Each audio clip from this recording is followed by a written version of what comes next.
Hey everybody, welcome to this episode of The Show. I refuse to call it the Billionaire Show now because I feel so weird knowing that there's a new name coming, but I don't want to say the new name yet either. So that's just The Show.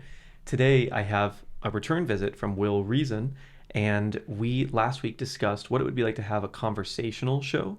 I haven't done this one in a while. The last one was Jason Goldberg in March of 2020, right before COVID hit. That's a fascinating episode to listen to because we had no idea what was about to happen.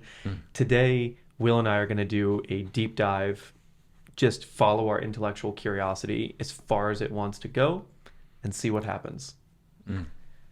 Thanks for having me, man. Yeah, I'm excited. So what was the thing we just got into right before this where I had to pause because I knew it was going to be juicy?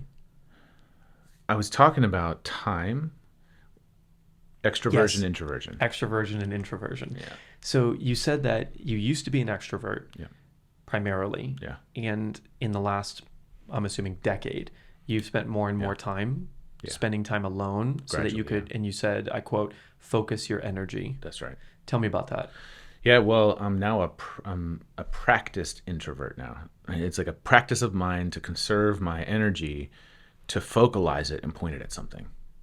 Whether that be a line of study, whether that be some sort of introspection, whether that be teaching, producing something or another.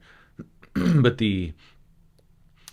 I used to spread my energy all over the place in relationships, having fun, doing all sorts of things. I was a lot younger. Not that I'm old, but I was a lot younger. And now what I find is that when I conserve a bit more, it helps my energy be less fragmented, or my attention be less fragmented and more focalized on specific things in my life. And it's part of how I've been able to create the lifestyle that I live. Yeah, so I relate completely. I've probably been doing the practiced introversion for less time than you. I've always been highly extroverted, always out doing all of the things. Yeah.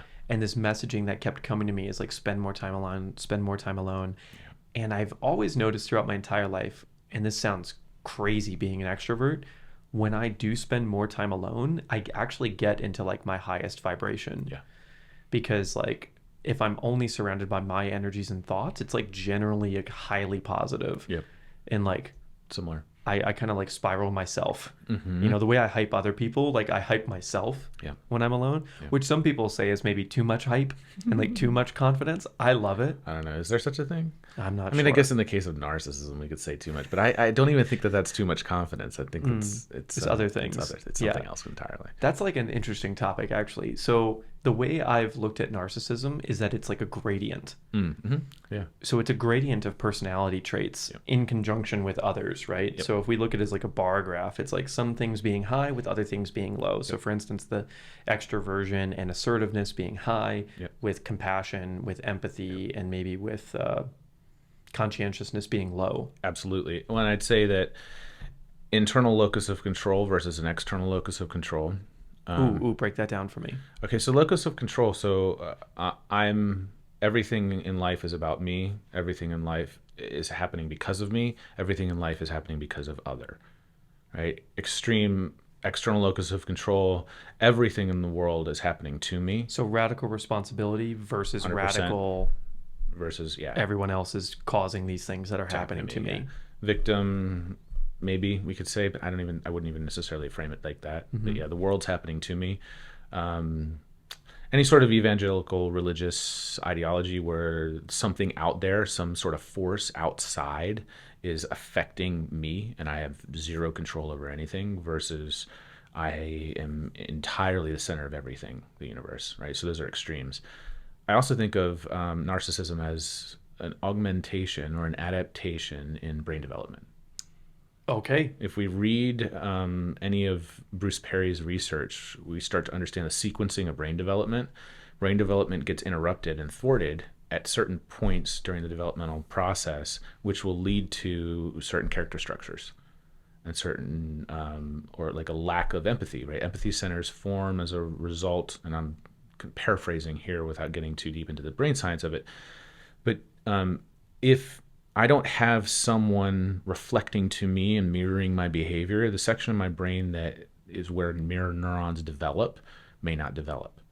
So if I don't have that developed, I don't have empathy. I can't feel what you're feeling because that part of my brain does not function the same way. So it can be learned through proper nurturing and support and care. Right? We can develop that part of the brain. Dr. Dan Siegel points at this, where he did some of this with a 93-year-old man. It's a really fascinating story that he tells at What's really fascinating is a 93-year-old man that would want to shift. Exactly. Well, he didn't want to for himself. He was an attorney that was incredibly successful throughout his entire career, and he did that without having the empathy centers, right? And clinically, you'd look at that person and say, "Oh, look, this part of the brain is less active, and they're less emotional as a result," right? But his wife, he was disconnected with his wife, I think is how the story goes when Dan tells it. And it's just fascinating. Over a couple of years working with Dr. Dan Siegel, like, that part of the brain started to develop, and they had imaging that they could show qualitative analysis of how the brain's changing. Brain changes, personality structure changes, emotion, like EQ, starts to change, relatability. When the guy started to feel, he said, what have you done to me? This is horrible. I'm so sensitive. I'm feeling things. Yeah. Because he'd gone his whole life without having to feel anything. Right? And Bruce Perry, he recently co-authored a book with Oprah. It Didn't Start With You? Is that like affiliate marketing at its highest level? At its highest level, yeah. probably. Did Oprah write any of that? Or is it just her name on it? I have no idea, right? Maybe she wrote the foreword. Yeah. I don't know. Or maybe it was a true partnership. It could have been, yeah. I don't know. Basically, looking at development and then cross-pollinating. I haven't read that particular book. The book that I loved was The Boy Who Was Raised as a Dog. Dr. Bruce Perry talks about his time working with children in a variety of different circumstances. One of those was the child was actually raised in a dog cage like a dog, and the child behaved more like a dog. Whoa. And through proper nurturing and care, the brain development was able to form, and the child was able to integrate back into society. But through measuring, and Bruce Perry's created a whole model called the Neurosequential Model, where it's taught to therapists, and you can use this model to help to support early developmental trauma and being integrated into the brain development, the brain sequencing. But narcissism, really, when we look at it clinically, is a byproduct of different than normal brain development, right? Underdeveloped. Some certain things. Yep. Yeah. And that most of that comes from a lack of nurturing. Being left to cry for too long, not having mom or dad or somebody attend to us when we needed to be cooed at or be rocked. So this brings up a really fascinating subject. It's going to seem like a tangent. I know you're going to pick up on it. You brought up dogs, and then the boy who was raised with dogs. But let's just talk about animals in general, but even more particularly dogs. Yep. Have you looked into any research on the idea, the cliche, which of course all cliches hold truth, that dogs reflect the personalities of their owners? No, I haven't, but I do know that dogs their nervous system functions similar to humans. They have a vagus nerve. They're, I think, one of the only animals that tracks the left eye for emotional cues. So when a dog's tracking a human, it's tracking their eye and the pupil dilation and movements of the eye, that part of the face, and that's where a lot of emotional cueing comes from. There is a resonance in the development of the dog's nervous system. So we know that children and infants develop behavioral patterns, emotional regulation patterns based on the imprinting from their caregivers, whether that be mom and dad or other dominant caregivers. Dogs do similarly. So personality structure would stand to reason. Yeah. That's how I explain it scientifically, but yeah. And then there's another piece that kind of aligns with that. So that explains one thing, which is the imprinting of, we'll just call it fields and habits and personality traits of those around you, right? Which can also lead to this gradient of closer down that path that other people might label as narcissism, but we might label as more specifically these other traits and energy centers and whatnot in the brain being developed or underdeveloped. The interesting part about that for me is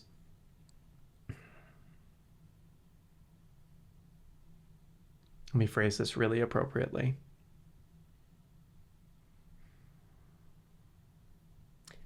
There's a couple things that I'm very aware of in the study of everything that I've studied. And in somatics, the way that we break it down in our education is body, breath, and sound. It's like things that affect your physical form, right? So body is like movement, right? So if someone's feeling like stuck energy and you move, that stuck energy moves. It doesn't necessarily go away. Yeah. It will move. Yeah. Breath work, right, can have dramatic impacts on people's nervous system and on the energy, and it can really Yep. move things. Sometimes people aren't ready for that, right? Yep. And it moves things and they didn't know it was going to move certain things, or that those things were even there. And they can become overwhelmed. Yeah. And then sound. Yep. So like vibration music, Yep. right? Like if someone were to host a music festival after a big experiential day, it could be like a really cathartic and amazing thing for them. Yep. Really blissful state. So body, breath, and sound. So when it comes to something like a dog or even a baby, when they're in that imprinting state I would guess in the womb actually for a baby, or potentially in that 0 to 2 years range, I know is where a lot of that, I believe, occurs before speaking really becomes a thing. Before the hippocampus fully develops, right? So we have implicit memory development. All memory is implicit memory up until the point of the hippocampus developing, because the hippocampus is what helps us to store, like, time, date, stamp, everything. So before that's fully developed, and it usually develops somewhere between 2 to 5. Yeah. So then, and this is obviously not what I'm about to say is, I don't know if it's been studied. I'm curious to hear this, but this is just for play with people who are listening. If body, breath, and sound are the somatic gateways, we could say, at least the main ones, then in a baby, if you were worried about something like this gradient being off, right, or some of these things being higher or lower, because they all kind of come into the world with a certain thing too.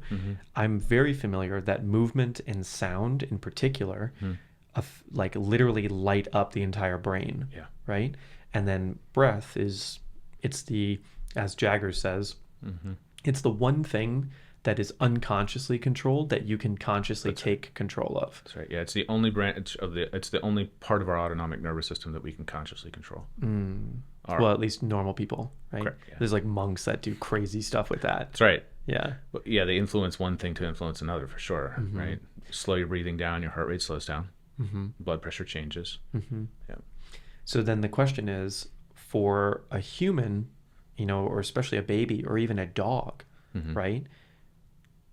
Let's just do it one at a time. Have you dug into sound and like music and its effects on all of us?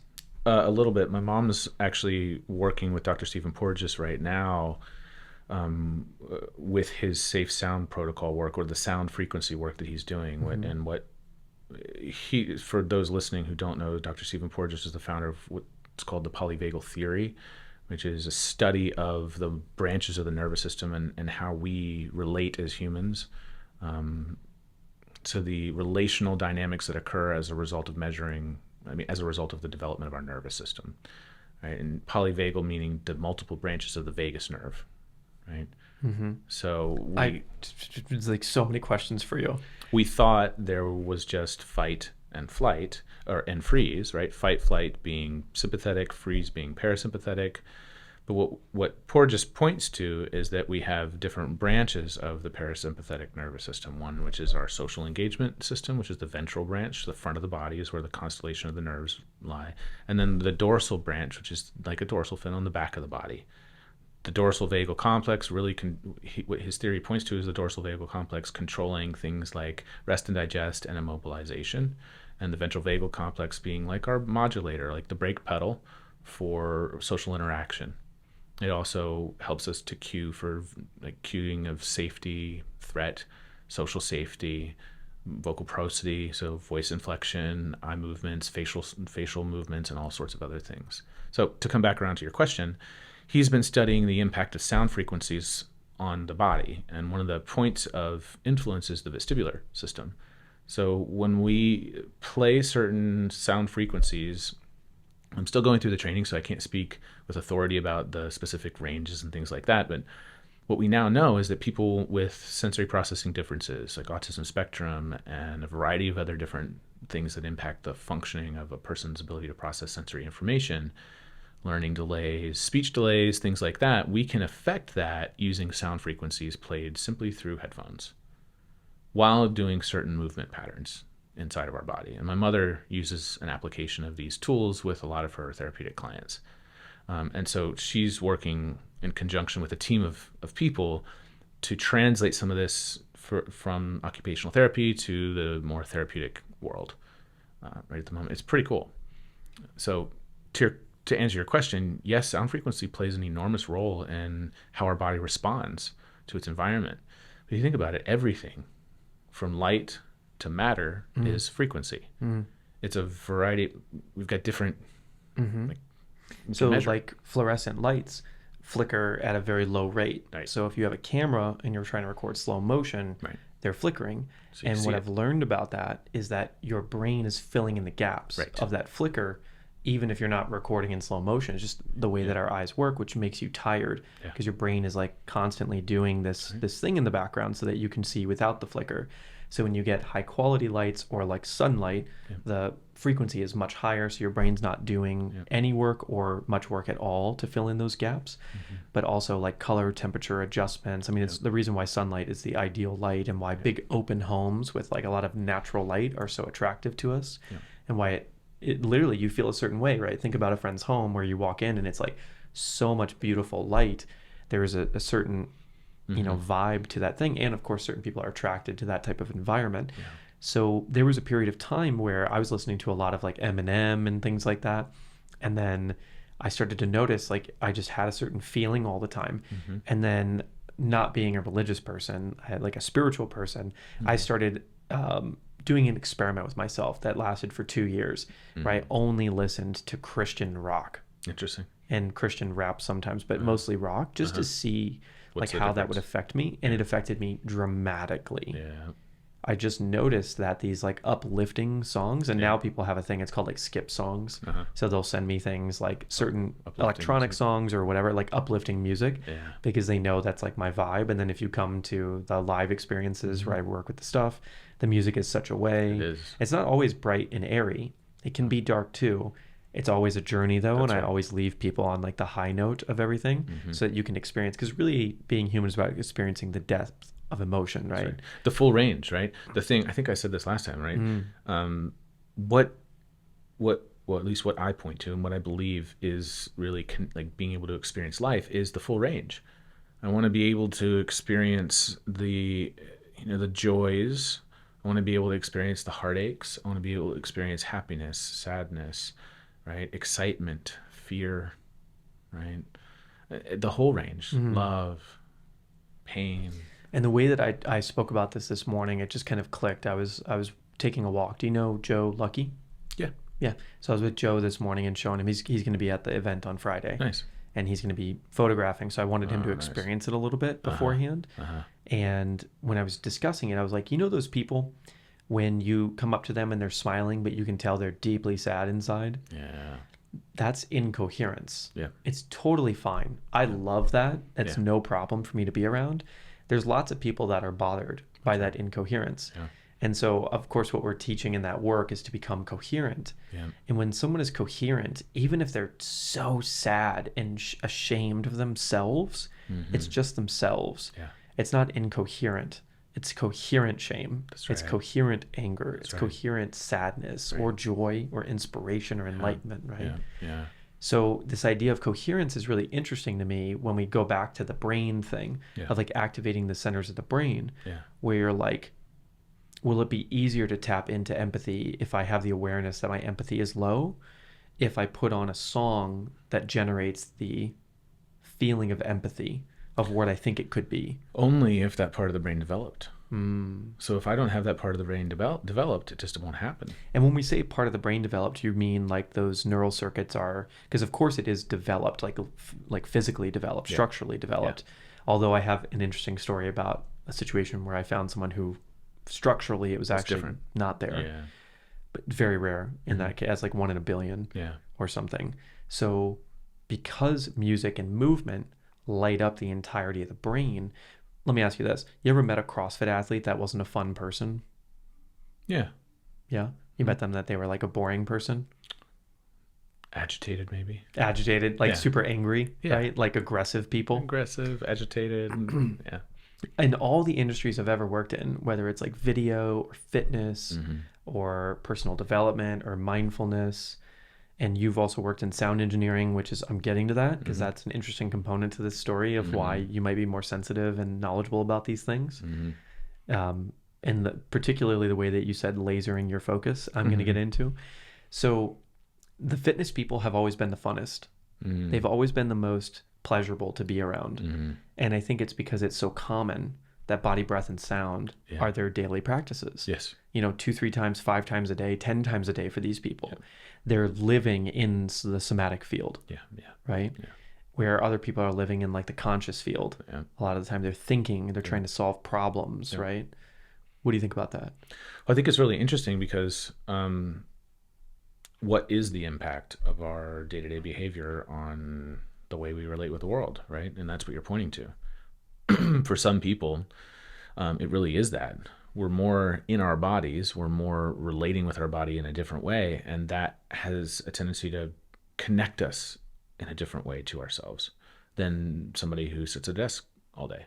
That's less connected to their body, that's less in their body, in the movement of their body, in the felt experience of their body. And not everybody who's involved in fitness is connected to their body. Even if they're making noises, even if they're moving, it doesn't mean that they're sensing themselves. And not everyone who's sitting at a desk working all the time is disconnected from their bodies. There are many people who are incredibly sensory aware, right? So rather than me pointing to one way versus another, what I often will say is, maybe we find people who are more likely to be connected to their bodies in movement, maybe. Mm-hmm. And also within the movement world, people that are desensitizing the bodies on a Correct. daily basis or a multiple times a day basis.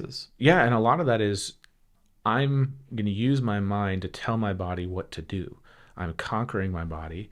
I'm directing my body. I'm ruling my body. I'm deciding what my body does, right? So there isn't as much of a relationship with our body as there is with like a conquering it kind of thing, right? It's a very different orientation to body, right? Rather than what does my body need right now? Where is my body saying enough, right? Rather than that, it's I'm deciding how much is enough. I'm going to push just a little bit more, even though I'm getting the signal that no, I've done too much, right? I can always conquer my body. I can always do more, right? And that's a big part of it. It's interesting. I feel like every conversation I'm having is leading me to the same place about this stuff, which is like how important the work that I am doing right now is. Yeah. Because it's like I keep getting the message. It's like the foundation of everything else. Everything else. I think so. Well, and to kind of circle back to, what brought us here to even being in this conversation today, one of the things that that I see that's an overlap between you and I philosophically, even if the application of how we get there might be a slightly different technique, there's still philosophically a similar foundation at least, which is, can we notice what is? Can we notice ourselves without changing it? Can we just notice it? Can we begin there without judgment, without label, without shame, and without a need to change it? Can we start there by noticing what is? And from there, can we bring in a little bit of active participation in what is, right? Because from that, something magical happens, and it doesn't require a lot of effort. And that's what we're getting into right now, which is like feeling is the thing. Yep. Right. And that's actually, we said that earlier, it's connecting, is like the depth of feeling is the human experience. That's what it is. Yeah. And it doesn't mean emoting. Right.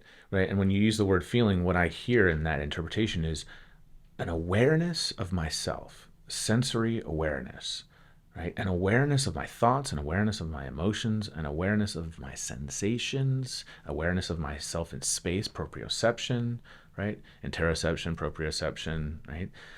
All of those things, neuroception. Like, am I aware that I'm where I am? Am I aware of the chair that I'm in right now? Am I aware of my feet touching the floor, right? Am I aware of my back?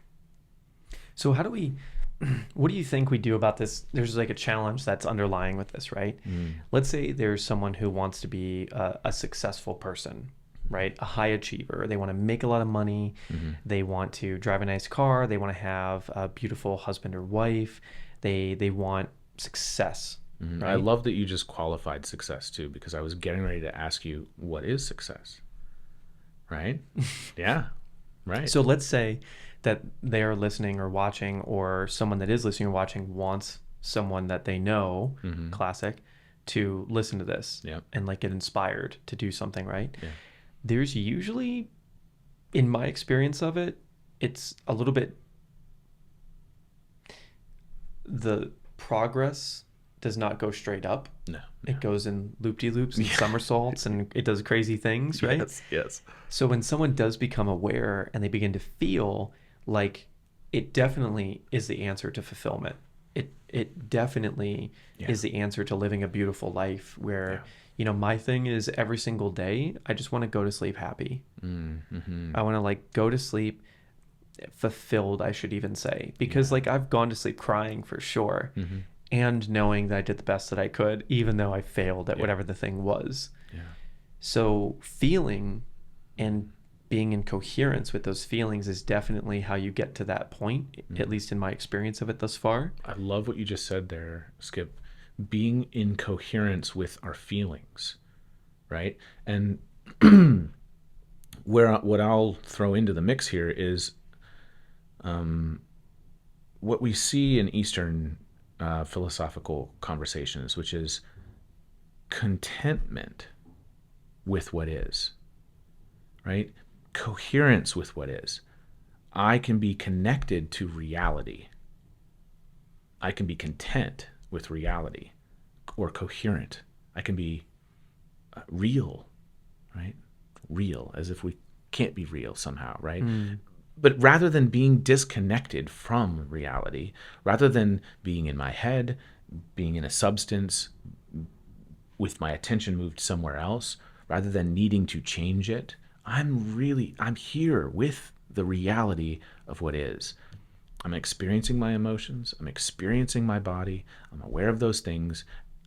I'm not bringing force to the equation. I have that contentment. Now, how do we harmonize that with the idea that perspective is everything? Because that is also a universal truth, is the context is everything, right? So like you and I, let's say you made $1 billion last year income, and I made $10 last year of income. And we're both in this house right now, and someone comes up and says, we're going to give you both a Mercedes, right? For me, the $10 a year person, they're going to freak out. It's going to be the most amazing thing ever. For the person who made $1 billion, they're like, can you give this? Call my brother, give it to my brother. It's like not a thing, right? Well, if we assume the personality structure of those two individuals based on their socioeconomic status and based on the norm within those brackets of personality structure, yes. And what I could say is that both of those people could have the same response if they were living in coherence, as to use your word, or they were content with reality as it was. I could be in full celebration of receiving that Mercedes, even though I have plenty of money, because money's just, it's an abstraction of, digital whatever, right? And I could be just as content with receiving that kind of a gift at $10 a year, right? So we make assumptions about the happiness, about the orientation to certain things based on income level, right? Not that that's right or wrong, simply just that we have a tendency to do that. And yet there are people without income that still have that same relationship with life, that same contentment with life. Because the context, and coming back to your thing about context, the context of their lived experience allows for that. So we say maybe a monk, no income, no need. Kind of, it's great. But I would have preferred a Prius. I got a Mercedes. Great. Billionaire. I would have preferred a Ferrari. I got a Mercedes. Right? We can reach that state, and there's the pathway there, I think, is the coming into contact with reality. Because more often than not, what we're going to see is the response that you described. Right. So then let's take perspective. 23-year-old woman living in an apartment, and I'm creating a character for us, living in an apartment in New York City that she shares with 3 other women. And there's 2 bedrooms and there's 2 bunks in each of the bedrooms. Mm-hmm. And they're all working like 1 or 2 jobs and artists on the side. Yeah. Okay. Let's call this woman Susan. Great. And let's say Susan listens to this interview. She listens to Tony Robbins. She listens to, who's that wonderful meditation woman, really popular. We could name any of them. Let's say Emily Fletcher. Great. Let's say one of those, right? She reads The Secret. She listens to Lisa Nichols, right? Yep. Super inspired all the time. So she's taking on these practices of speaking into her future self and saying, like, I'm going to be a multi-millionaire and I'm going to be super successful and I'm going to be so happy. One of the things I've learned over time is by saying, like, so this is one preface, by saying I'm going to be this someday, you are creating separation between you and the going to be. It still exists in the future. It still exists in the future, rather than like, I am allowing this to happen even more than it already is. So the thing I always encourage is like, recognize the seeds of these things already in your life and allow everything to know that you want even more of those seeds.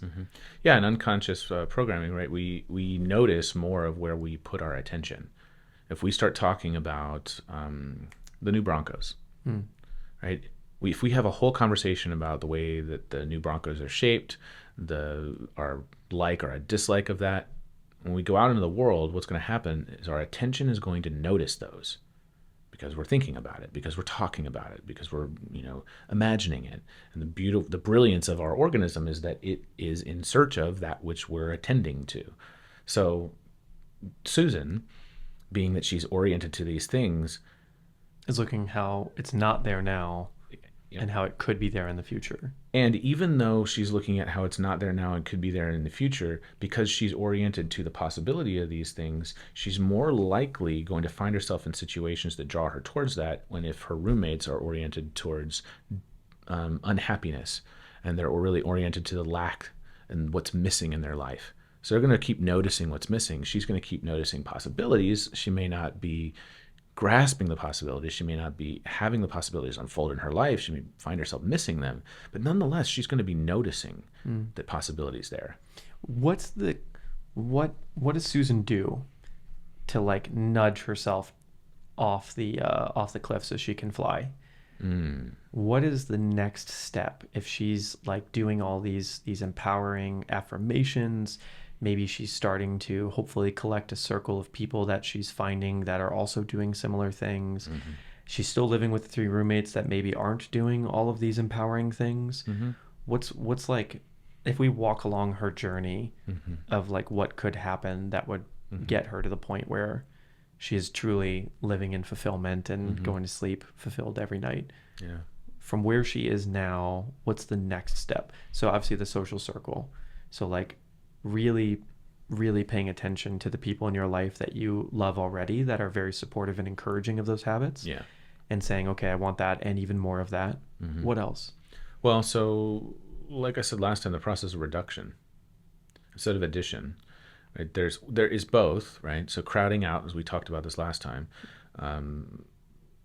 crowding out's the natural byproduct, and reduction. So what are the things that need to be removed? And that may be certain relationships. And what are the things that need to be added in? So that boyfriend that doesn't do much, that doesn't want to do much. That's right. That wants her to do very little with her. Now, here's another question. Is him not doing much and not wanting to do much, is that something that's true about him? Or is that something that she's seeing in him? And is... His preferences no longer line up with her preferences. Is he right or wrong? No.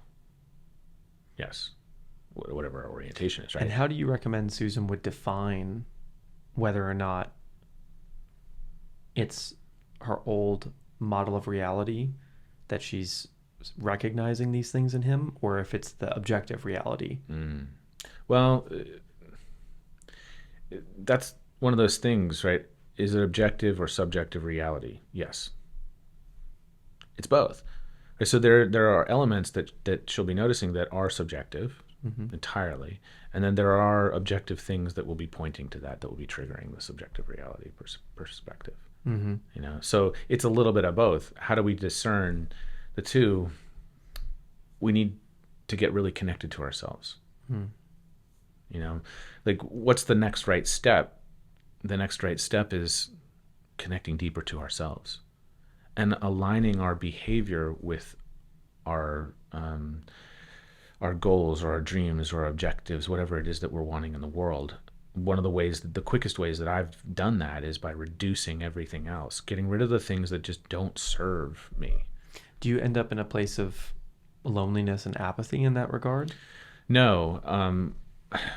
It's interesting. So in the beginning of this, there was a transition. I've been through many transitions. And in the beginning, there was a transition. I went from my social time was with people drinking.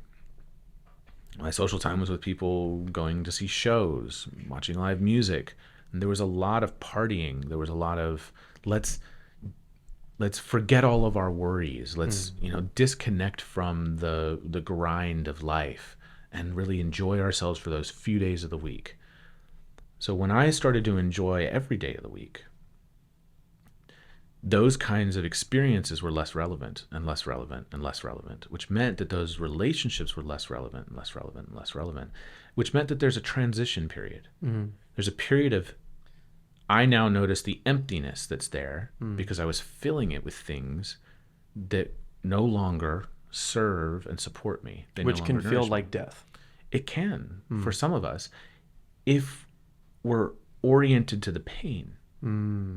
Now, I oriented my attention towards what I wanted, what I felt a deep passion and a desire for. What was that for you? Well, it was the growth of my business, the living a life that was on my terms, a depth of study in a field that just excited me beyond anything else in the world. And by pouring my heart and soul into the things that brought me joy, staying connected to my creativity, and that furthered my ability to continue forward with mentorship, with teachers, with practicing things. And little by little, my desire to be in these environments changed. And I began to meet people that were more alike the me that I had become in the process. So there is the transition. And we, as I continued to grow, there would continue to be more transitions and people would stay the same. And I learned to celebrate them for who they are and also recognize that I was changing and be willing to let go instead of holding on to the relationships. Allow them to change as I was changing, and that helped me to change faster. Or it created space for my change to occur faster. When you depart from these friendships, when you're changing these social circles, the way that you spend your time, the things that you talk about, the books that you read, maybe the music that you listen to, like I referenced earlier. Yeah. It's quite possible that some of those people are not going to be fans. That's right. And you're going to be close to them. Yeah. You might love these people. Yeah. Yeah. What's your perspective? I had to be willing to let go. And you had to let go not only of the relationships and the intensity of them. It doesn't mean you would never talk to them again. Correct. You also had to let go of their opinion of you. Correct. That's tough in the moment. It is. In the moment. Yeah. So, now being, I'm going to say I'm 12 years beyond being bullied about this stuff because that happened pretty early on. But early on, it was hard. Yeah. I knew I was going the right direction, but it was very hard to hear people speak so poorly about me, even though I knew what I was doing was like going to help more people and lead to it. And I knew I was coming from a good place. The come from was very healthy. Yeah. What I know now about that is very different than what I knew then. So if I had some practical wisdom to share on that, when you're going through these big changes, is this idea of coherence that we keep talking about, this idea of sensitivity, of the thing that actually causes the most discomfort or incoherence is not allowing the discomfort. Yeah. and not allowing the incoherence to happen. It's resisting the resistance. We could make it last forever. That's right. It's sort of like you've got a pipe with like some hot water coming through, or you're in the shower and there's hot water and you're like, no, no, no, no, no. And you like turn it down to the lowest amount. It's going to take hours. That's right. For that hot water to come through versus just a moment. That's right. Or like a cold plunge. That's right. If you had to get in little by little by little, like an inch at a time, it's going to be such a hard process versus just fully submerging or submitting to the intensity of that discomfort. Surrendering, really. Yeah. It's you're pointing to that. And what I find is most mystics, no matter what tradition, point to this. Can I be with what is? Can I be with myself in this moment? Whatever this moment is. So that brings me to the next side of this. This is the fun part. Yeah. Susan does all of these wonderful things. She goes through that period where she's adjusting the way that she sees herself, the ways that she sees her various friendships and relationships. And she creates Spanx. Yeah. And she sells $1 billion. Yeah. And now she's like, why me? I don't deserve this. That's too much. And again, she's resisting the intensity of that beauty in her life, the intensity of all the wonderful things she's been creating. And it's the same thing, right? Yeah. It is. And the underlying relational patterns, psychological patterns, physiological patterns, all of it. Right? Can I receive what happens when I do? My own sense of worthiness. What were the messages that I was getting when I was growing up? What were the adaptive patterns that I created to survive in my environment? Right? All of those things show up in different ways as we grow and continue on our journeys. And money will do one thing really well, among others. The same thing that alcohol will do. It will expand who you are. Right? You want to know who a person is, get them drunk, or give them a whole lot of money. Or MDMA. Or MDMA too. That can do it too. We get them intoxicated under certain conditions, right? Reducing the inhibitions. Correct. Yeah, reducing inhibitions. Lowering that GABA. And money is an absolute way that you can see that with people. People become more of who they are already. And sometimes that means more of that insecurity shows up. So then we get to this really interesting thing where, to some extent, I'm so interested in tactics, right? So tactics for either side of this predicament, which is the same predicament that we've unveiled now. And there's something that's underlying or understanding the tactics, right? Which is the energy. So for instance, we're in Austin, a lot of coaches, a lot of entrepreneurs, a lot of wonderful people, to be honest. A lot of wonderful people. I trip over wonderful people, wonderful people every day. And what is really interesting is people who are so good with words and the way that they say their things, right? So the biggest one right now that just at least 6 months ago was sticking out a lot was everyone was changing to "I get to do things." And I love that. And what I've been noticing is like you can't just change the word. It's actually the energy is what matters, right? So the energy behind the words. So whenever I'm speaking and you see me do this thing, I'm not really thinking about what to say. I'm thinking about how to feel about what I say and trying to organize the feeling, get into coherence with like the feeling of what we're trying to portray to whoever I feel is on the other side of this. So that comes out appropriately, I suppose, or the way it was intended to, which is why we set the intention before going today. So that being said, why don't we talk about some tactics and we can talk about the energy behind those tactics. So the energy we discussed, right, is essentially, can you be with what is? And that's the underlying energy, right? Is like, can you just be with whatever is here, whether that's grief or joy. Now, what are some tactics on the grief side? Let's say someone's experiencing shame, guilt, apathy, fear, anger. Well, any of those things. I think it's more important to learn how to stop feeling those things than it is how to feel them. I need to know that I can press pause. especially with grief, because grief returns again and again and again. And sometimes there's nothing we can do about it. Grief is a very different phenomena than, say, sadness or anger or joy, right? So how do I manage myself? How do I get through those moments? Like with anxiety, there are things that I can do to support my body, and sometimes I have to ride it out, right? I'm speaking as though I'm the character in this, right? And so before I learn how to turn towards it, it's even more important to learn how to slow it down, how to nibble at it, so that I'm not overwhelmed. And how does someone go about learning that process? Yeah, well. And what does that look like even? So let's say family member dies, someone you're very close to. The grief hits like a truck, right? One thing, right, is going for long walks. Yeah. Just gentle energy movement. That's right.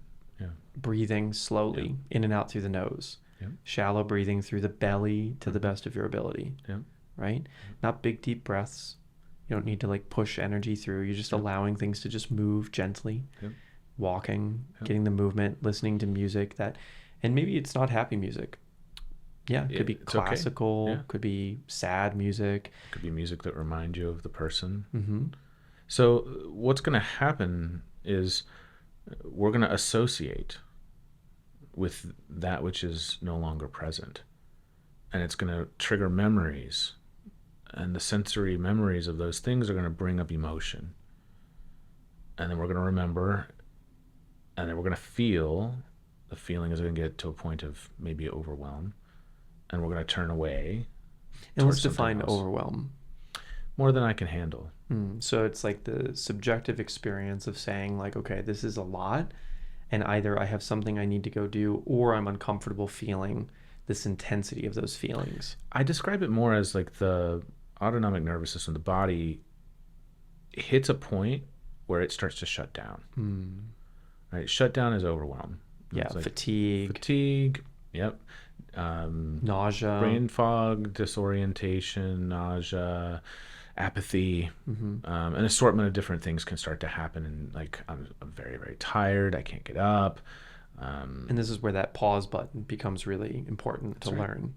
So we want to pause before we get there. Yeah. So how do we hit the pause button? Yeah. Well, your idea of movement is a supportive thing to do, right? So if I can move my body and go for walks, being in nature can be helpful. Knowing how to turn towards it, but knowing how to turn away. How do I reroute my thinking? How do I reroute my experiences? How do we do that? It's different for each of us. Some of us use things like social media. Some of us use things like television. Some of us eat. Is that a pause button? Is Netflix and chill? Sometimes it is. Wonderful. Right? Stranger Things season 4 just came out. I saw that. Yeah. Well, so that is a coping strategy. And it's intentional. Correct. Versus unintentional. Correct. Yeah. So coping strategies are useful in so much as they point our attention away from the thing that's too much. Right? And we do that in small doses. It's like when I work with somebody around addiction, I don't work around stopping. I don't work with them about like to stop the behavior. We work on everything else. The behavior reduces slowly, but that behavior serves a purpose, right? It's helping them to manage something. When you say work on everything else, can you, like with Susan, outline what could that look like? Let's say Susan is drinking alcohol enough that it's impacting her life, and she's still functioning in her life, yet even with the functioning, there's alcohol. The alcohol and her have a relationship that's impacting her quality of life. She comes to me. She wants to work with me. She's like, well, I'm an alcoholic. Okay. Let's discover what's working, what's going well, what needs support, and then where can she cultivate the kind of relationship connection with other that she's missing. Right? Because oftentimes with addiction, we'll just use alcohol as an example. Alcohol tricks the body into thinking, into experiencing connection, right? So the cingulate is one of the areas of the brain that's affected by alcohol. The cingulate also is affected by like person-to-person connection. So, or it's a part of the equation when it comes to connection, right? So the more alcohol I drink, the less I need people, or I perceive I need people. The less I need relationships, because I'm getting that feeling of being relationally connected met through the substance. The more I turn to the substance, the more I need to turn to the substance, because the more I withdraw from connection with people, and there goes the loop, and it continues on. So we want to discover, like, what are the things that need to be repaired? What kind of relational things need to be repaired? How can we bring more relationships in? And so we're going to work the edges of the rest of the stuff in life. And this being a symptom of some other thing begins to reduce itself as we work on the thing that it's supporting. Does that make sense? Yes. So if we're turning to Netflix, and we're just using this as an example, but if somebody's turning to Netflix because they're grieving and they're becoming overwhelmed, I think that's okay. Yeah. As they're processing the grief, because what we want to be able to do is turn towards it and turn away, and turn towards it and turn away, and learn how to move towards and move away from those things. Eventually, we want to find different kinds of behavior that support us. And it sounds like something could be really useful as like a general recommendation, almost like a journaling practice, to look at your life on a regular basis. I'll give you an example. On the 30th or 31st, whatever the last day of the month is, every month I've begun a practice where I have a journaling practice where I just take a look at my life that month. I take a look at who I have been that month. And I just reflect on what are the things I loved about myself that month. I could even give myself a name, like its own name for myself that month as an identity. And then I can kind of close that chapter and say, okay, that identity is now gone. Who am I going to be next month? And what that does is it gives me full permission to change in massive ways every month. Yeah, auditing. I mean, like, that's so powerful. Auditing, that word though. If we can use it in a positive, right? Yes. Oh, of course we can. Right, exactly. Yeah, but that's kind of what you're saying. Like, I want to take some time to assess and reflect on all of the different characters that I've played, maybe one character, and then look towards the next month, or look ahead and say, okay, what do I want to adjust?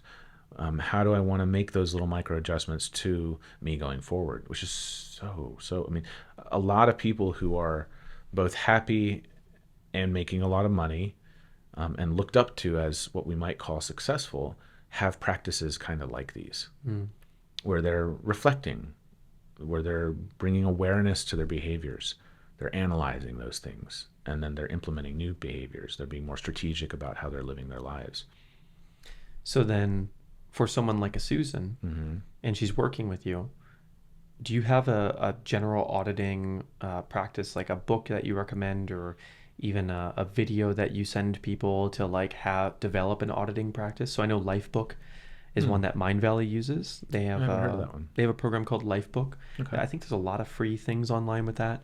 They do have a blog post where it runs you through like 12 or 13 categories of your life. Oh, nice. Where you can just kind of write out each of those categories. And the reason I feel like this is important is because if you go so far down or up into the rabbit hole on either side of more towards shame or more towards enlightenment, it's sort of easy to stop auditing. Well, yeah, right, because we get kind of drawn into the emotion of it instead of the analyzing of it. Yeah, so I would love to hear you break down anger real quick too. So let's say someone is experiencing anger, maybe incoherently. There's fits and spurts of it, and they're not really, maybe they kind of know where it came from. They are having trouble like just allowing it. What's the recommendation? I'll circle back to that. The recommendation, so you mentioned something on Mind Valley. A friend of mine, Hal Elrod, wrote a book called The Miracle Morning. Hal's book's great. I point towards the practices of Savers, which is the morning practice that Hal recommends. And I also point towards The Artist's Way, Julia Cameron's work. So those two, taking those concepts, and Eben Pagan talks about this too, in the morning, having a place where my thoughts they're just floating in my mind can come out, where there's no need for punctuation, there's no need for me to reread them. Right? And then there's a cultivation of a short practice of being with myself. daily, right? So that's one way of paying attention to where we are. And then I have a whole, like, it's like a worksheet of sorts that I will give people of my own that helps them to go through the different sections of their life and kind of address it. Like, Is that worksheet a public thing? it's not. Dang it. But I mean, I could break it down just from who we are right now. And for the listeners, they can do this at home. From where you are right in this moment in time, look back over your life, 0 to 5, 5 to 10, 10 to 15, 15 to 20, 20 to 30, 30 to 40, and so on and so forth. And you could do 5-year blocks and start writing what you remember about your life. And take your time, take a couple of hours to go through, maybe put it into a document and put the titles of the sections as 0 to 5, 5 to 10, and write down what you remember about your life and who you were and what life was like. It's going to be different every year when you reflect on your life because who you are is different every year. And you'll see it differently. When if you spot it, you got it. It's exactly it. When I first started experimenting with a variety of different kinds of work, one of the things that I did with the clients that I took on at the time was I did a life audit or a life review. And the first 5 days of our that's fascinating contract, to think about how different yes, and how revealing it is. Yep. The first 5 days of our contract. Because it's not about what happened. It's not about what happened. It's totally about where they are now. It's about how we perceive what happened. Yeah. And that tells us more about who we are in this moment than our story does.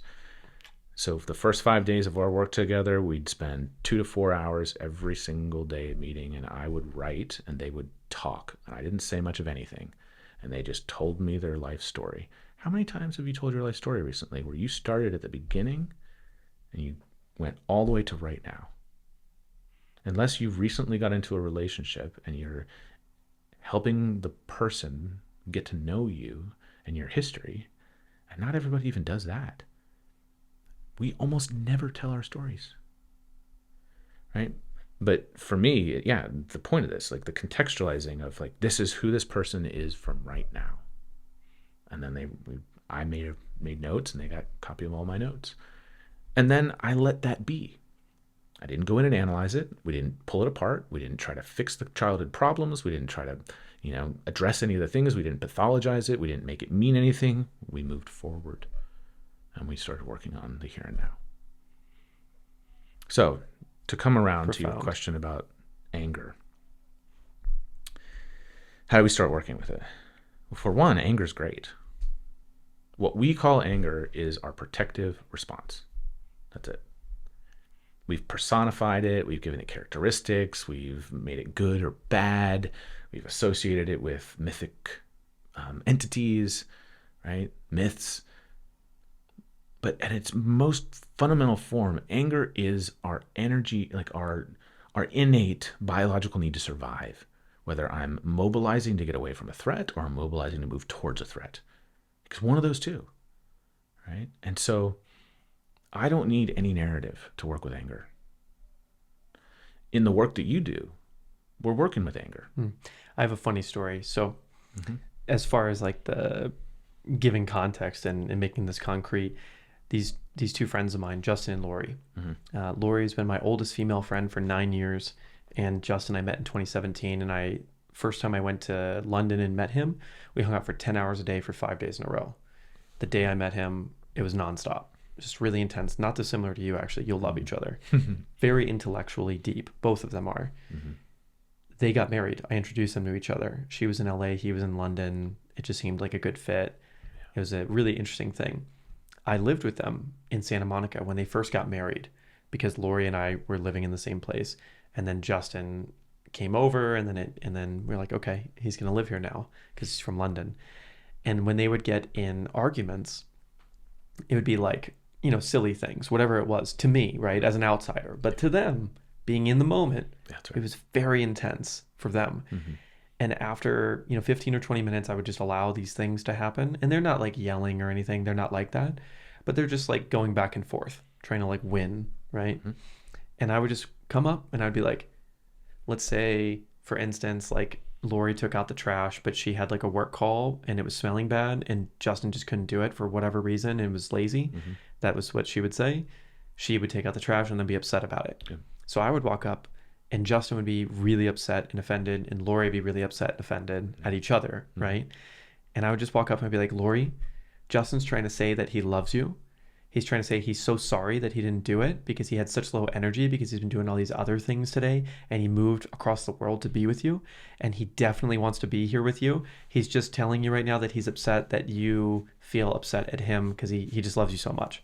Lori, and I would be like, Justin, Lori's angry at you because she has risked everything to allow you to come and live here because she loves you so much. And she just wanted you to do this one thing to help her out. And she sees it as an offense against her respect and her boundaries with you. But she loves you completely and is now upset that you're upset that she's upset. And you both love each other tremendously. Now hug it out. And I would do that like at least once a week and be like, all I see as an outsider is love here. That's right. Yeah. And it's taking the form of anger. That's right. Yeah. Well, and what we have at play are triggers. Triggers from attachment patterns, from bonding patterns, there's a threat to our connection. So what do? I fight to get connected. But in my fighting, I'm not getting connected. And the more disconnected I become, the more afraid I become, and the more I fight. And so this goes back to the original point. Can you be with what is? Right. Because in this example, if you didn't take out the trash and you come in and she's frustrated and she took out the trash because you wanted to, the easiest thing to do is be like, I'm so sorry. I see in your eyes that meant a lot to you. And I was just tired and I am so sorry. I would have loved to do that and I'm going to do better next time. And if I don't, I'm still sorry. Right. So can I be with what is her having an emotional response, experiencing emotions? Let me put it that way. Can I be with my partner experiencing emotions?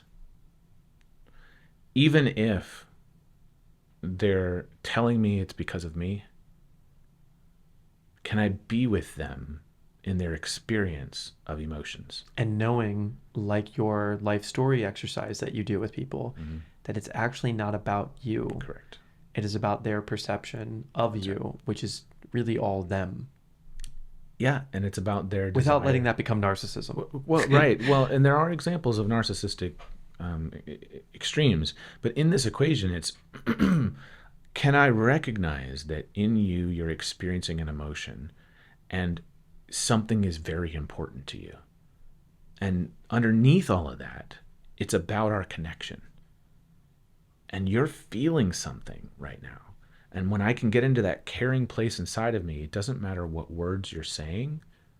What matters is that you know that I'm here with you and you're having feelings. You're experiencing those feelings and they're 100% real inside of you. Can we be in coherence with each other? Right. And when that happens, the words don't matter. Right? I can say, you're like, why didn't you take out the trash? I hear how upset you are. I hear how important it was for me to do that. I didn't do it. Drop the ball. Would you like to share more with me? Can you tell me more about how you're feeling? What else is there? Right? Now, there's some situations where you might become a piñata. Could be.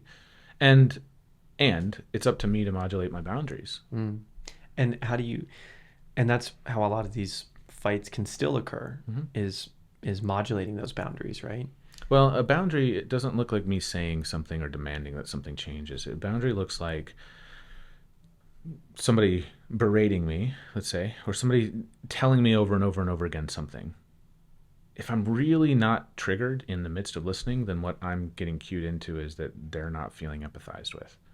They're not feeling like there's a resonance and a connection. I'm not connecting with them in their difficulty. I'm not connecting with them in their discomfort. But if I'm triggered, right, that might become overwhelming. And if I become overwhelmed, I can say, please don't treat me this way. But that's not a boundary. It's a demand that somebody else do something to make me feel better. And we're not talking about examples of abuse. Like, we're leaving that off the table here. But to create a boundary would look like, we're really upset right now, and I can't stay here in this conversation when I'm feeling the way I'm feeling. I'm gonna walk out of the room, and I'm gonna take a few minutes to myself, and I'll return in 5 minutes or in a half an hour once I've cooled down. Right? I'm making it about me and my needs. I'm not saying that I have to get out of here because you're just yelling at me and you're being mean to me. I don't say anything like that. What I do is I make it about my needs, and I take the action that I need to take care of myself. Right? And I allow my partner to have their experience and their emotions. Right? There may be a trigger in there for them in that, and there may be a trigger in me for that. But this is that complex dance that we're doing, and we're kind of playing out a scenario, like one-sided scenario here. Yeah. But the attachment dynamics that show up in relationships, man, it's big. Fascinating. And let's say somebody. Well, here's another thing. Sorry, let me throw this out there.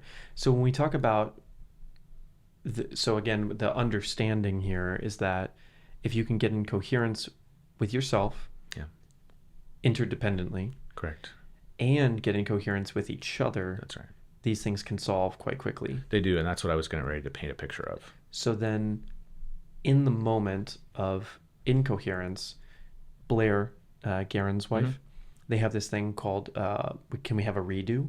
And they'll go back in time 10 or 20 minutes to whatever physical action they were doing, getting out of the car, making tea. They'll redo it all physically. Yeah, that's pretty cool.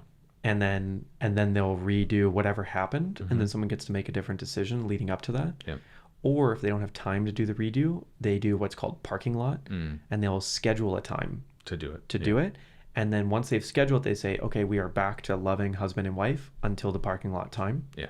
So that they can both. That takes an enormous amount of self-control on both parts. So my question is, what would be the benefit, or I want to encourage people to experiment with this, of like, they find themselves in this moment of incoherence and say, and this is going to sound weird, but if both can agree to this ahead of time, that when we have this moment, can we do a 5-minute dojo track or a 10-minute one, and both interdependently get into that coherence, but also with each other at the same time. Yeah. And that's that body, breath, and sound. It's really all three at the same time. Yeah. And in like a super subtle way that requires so little effort, or even effortless. Yeah. And then can we have a conversation about this? Well, and what you and I are talking about is interrupting the more primal response in the body. And what Blair and Garen, like what Blair is talking about with her and Garen, what that does is it interrupts the animal trigger. Right? So I'm in a trigger, which is I'm in a threat response. My system says there's a threat. Yeah, that nervous system response. Correct. And the emotional response. And the emotional response comes with it. So if I stay swirling in trying to figure out the conflict, what can often happen is that trigger gets bigger and bigger, and I'm feeling your trigger, you're feeling my trigger, and it just gets bigger and bigger. Yeah, which just means fight or flight, and emotions are gathering. Correct. And when that happens, blood flow is diverted from my thinking part of my brain. My neocortex is getting less and less blood flow, which means I'm thinking less and less clearly, which means I'm saying things that are more reactive, and that compounds. We have a saying within my last relationship was somebody has to be the neocortex in the room. Right? Somebody has to be the thinking mind in the room that can say, well, hang on, we got to pause, we got to redirect. Like this example that Blair gave of like, let's replay. It's a great example. Let's use this trash example real quick, right? A different way that this could happen is if we're both in coherence with ourselves. This is why our own personal work is so important. Is, wow, I notice. So I just took the trash out, and I'm really aware of this trigger that's happening inside of me. Could we sit and talk about it? Could we connect? Because I have some feelings that are coming up, and I know they're not about this moment. And it's hard for me to separate them. Would you be willing to be with me in this and listen? Yes, I'm here with you. Tell me about your experience, because you matter, right? Now we are connected in the discomfort. We're being with the trigger.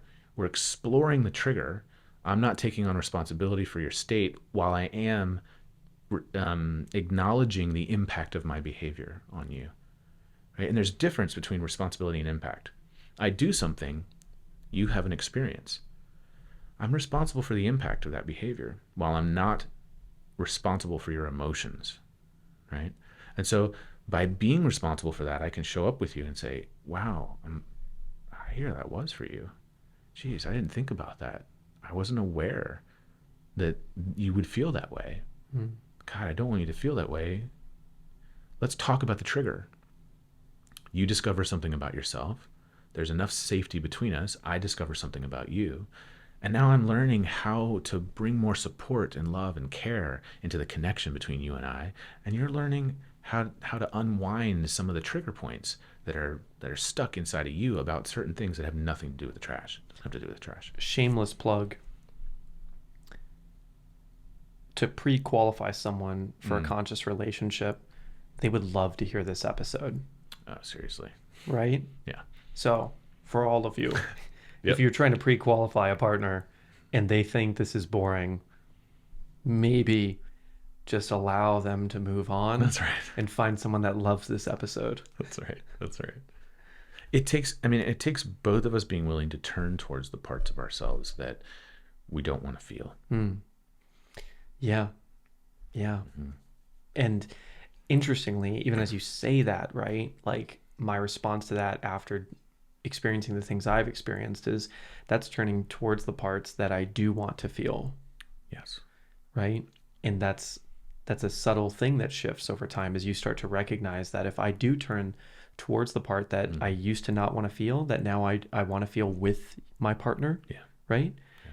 Then that deepens connection beyond any peak experience, actually. 100%. Yeah. The deep experiences that we can move through together are the experiences. And it builds safety, right? So when I can let my guard down and be vulnerable, expose a part of me to you that could lead to like me feeling more pain, and I'm met in that, we are instantly closer. And when you share a part of yourself with me, like, and I'm with you in it, and I'm not judging you, and I'm neutralizing those judgments, or at least holding them internally, right? And ideally, I want to find a place inside of myself where I am neutral about it, where I can receive those parts of you and go, wow, I don't fully understand, and I want to understand more. I want to understand. It's not about me. It's about what you're experiencing, and what you're experiencing is real. Like, and that's the thing. That was one of the missing pieces. When I did some work with a guy named Pat Siebert. He's here, local in Austin. He's a Feldenkrais practitioner. Amazing. He also studied with Marshall Rosenberg, so nonviolent communication.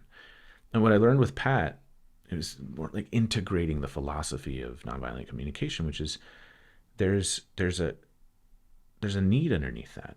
And when I can be with somebody, I'm getting myself out of the way, and there is a depth of connection that is often missing. Because what you're experiencing is about you, and I want to hold you in that. Now I can be with the richness of that experience. But again, here we are back to experiencing our aliveness. So let's see. We're at, oh my, really? Do you realize how long we've been talking? It's 1 hour and 20 minutes right now. Holy crap. Okay, so then question, wow, it's about to be 6 p.m. Okay.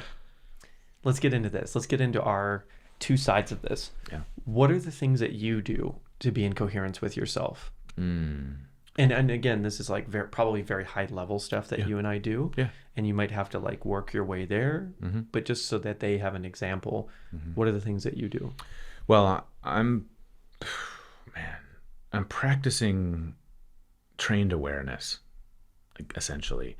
I'm noticing my body, I'm noticing my breath, I'm noticing my muscle tone. Do you set aside time to do that, or is this underlying at all times for you? It's underlying throughout the day, through pretty much everything I'm doing. So it's embodied for you. It's embodied at this point. And at some point it was not embodied. No, where I began was I had little alarms set on my phone to go off on my calendar every hour or so that said somatic awareness. It was my trigger to turn my attention inward, to pause, to notice my breathing. Don't force my breathing. Simply notice it. Is it short? Is it shallow? Is it deep? Is it long? What's my muscle tone like? How's my posture? Where am I clenching and holding? Where am I soft? Right? Just scanning my body, bringing awareness to the inside. What are my thoughts like? Am I in any daydreams? What's the overall tone right at the moment, right? So continuing to return to those things and bring awareness to them. I mean, I don't float as much right now, but there for a while I was floating 4 times a week, 90-minute floats each time. And so like that, it's time with ourselves again. So space, just space of nothingness. Yeah. And I build space into my life. So space in the mornings, space in the evenings, off of devices, with myself, sitting outside. And the intention, again, because like doing these actions is not the thing. No. It's the energy behind them, just like switching the words is not the thing. It's Right. the energy behind it. And giving yourself this space as intentional time to become somatically aware of your body, breath, and sound. Yeah. That's it. I want to be aware of the fullness of me, right? As I described somatics last time, I think when we were talking, it's the fullness of my being, right? My living wholeness. So the living wholeness is all of those things. It's the thoughts that I'm thinking. It's the movement patterns. It's my sensory awareness and the channels of awareness of my body, where I am in space, right? My proprioception, interoception, right?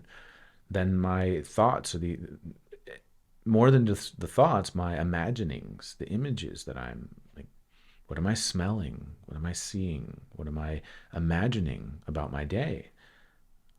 What are the words playing inside of my head, right? And I also want to notice, what are the emotions that I'm experiencing? And I want to also highlight, and I know this about you, there's no judgment. No. Yeah, That's so the like the piece. words playing in your head, there's a phase in life where you might be like, oh, why am I saying that to myself? That's right. You can just say, oh, it's interesting that I'm saying that to myself. Yeah. Huh. Yeah. So, yeah, that's exactly right. Good distinction here, Skip. So, can I be aware without labeling it good or bad? Can I just be aware? That's it. Yeah. Can I just feel? Yep. And you'll notice that when I talk about things, I have a tendency to bring more neutral language. And in life, this has been a practice of mine so much so that it's mostly integrated. Where when I use language to talk about and discuss things, I'm finding a way to say it as neutrally as possible. So I'm neutralizing the polarity while also acknowledging the paradox that both are true. Right? And so when I'm being with myself, wow, I'm so sad right now. Wow, there's that sadness. This is what it feels like. It feels like I can feel a soft welling of the tears in my eyes, or the tightening in my throat, or the constriction in my chest, and the way that my breathing changes. My heart rate changes. Then my muscles in my stomach soften. There's a heat that moves into my face, right? Like there are all these different things that are happening. And then I have the thought again of the thing, and I imagine the scenario, the picture in my mind comes again, and then I have another flooding of experience in my body, sensations and emotions. But can I create distinction between these things while also not being like swept away by them, right?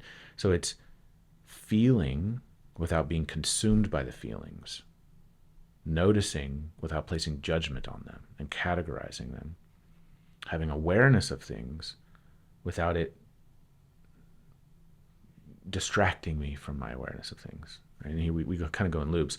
I have this process that I teach, which we call a Soma Check-In in the course that I run, which is, we can all do it right now. In my body, I'm noticing, and see if you can find a word, a sensation word. In my body, I'm noticing. So I'm noticing softness in my belly and tightness in my back.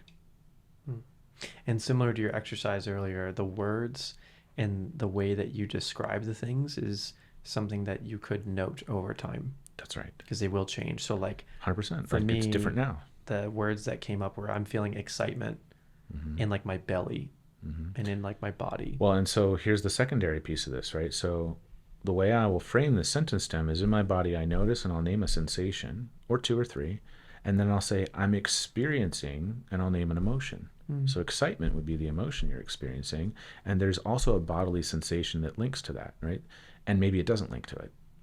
So I may be experiencing softness and tightness. I may be experiencing warmth in my cheeks or in my ears, but coolness in my toes, or noticing rather, And I may be experiencing joy, but I might also be experiencing sadness. Or I may be experiencing some anxiety, while also there's ease. Right? So what I'm doing with this sentence stem is I'm creating distinction between my thoughts, my sensory awareness, my sensing self, my sensations, my body, and my emotions. And I also want to point out that you noted a lot of polarities that are coexisting. That's right. And that is perfectly normal. 100%. It's normal. And it's normal for us to have experiences of emotions all the time. They're always present. It's more that our awareness is not including them. It's like a flashlight. That's right. We point it, or the floodlight. Right. So the reason I create this distinction is because in language we confuse thoughts, feelings, emotions, and sensations. When I say I feel that you is an assessment of thoughts about what you think or what you perceive. I feel you do this, so that, and the other thing. I feel this, I feel that. We confuse our language. So when I say feel, it may be a series of thoughts that you're having. It may be emotions. It might be bodily sensations, but I'm not creating distinction with my language. So I do this in a way to help myself to create distinction between, like, what is it I'm aware of? Am I aware of a bodily sensation? When I say feeling, am I aware of an emotion? Or is it a series of thoughts that dictate my perception of the thing that's happening? Am I creating a meaning about all the things that are happening inside? Exactly. And that goes back to that whole thing, right? That we brought up 20 minutes ago or so, or an hour ago, or who knows, right? Which is noticing whatever it is, and that's it. That's right. And just noticing, which is exactly what we teach in the dojo, is like, you're just feeling, just to feel. And there is no right or wrong. Someone's like, oh, that's tight, that's bad. I'm like, actually, that's a good thing a lot of the time. And someone's like, oh, that's loose, that's good. I'm like, actually, that's a bad thing a lot of the time. But who knows? That's right. Right? We're just not sure. We're just feeling. We're just going to let your body to feel, because I just believe the super intelligence of it is beyond what we can understand. So don't worry about trying to figure it out. It knows what's up. It's definitely perfect. That's all I know for sure, is that what you are feeling and what you're experiencing is perfect for right now.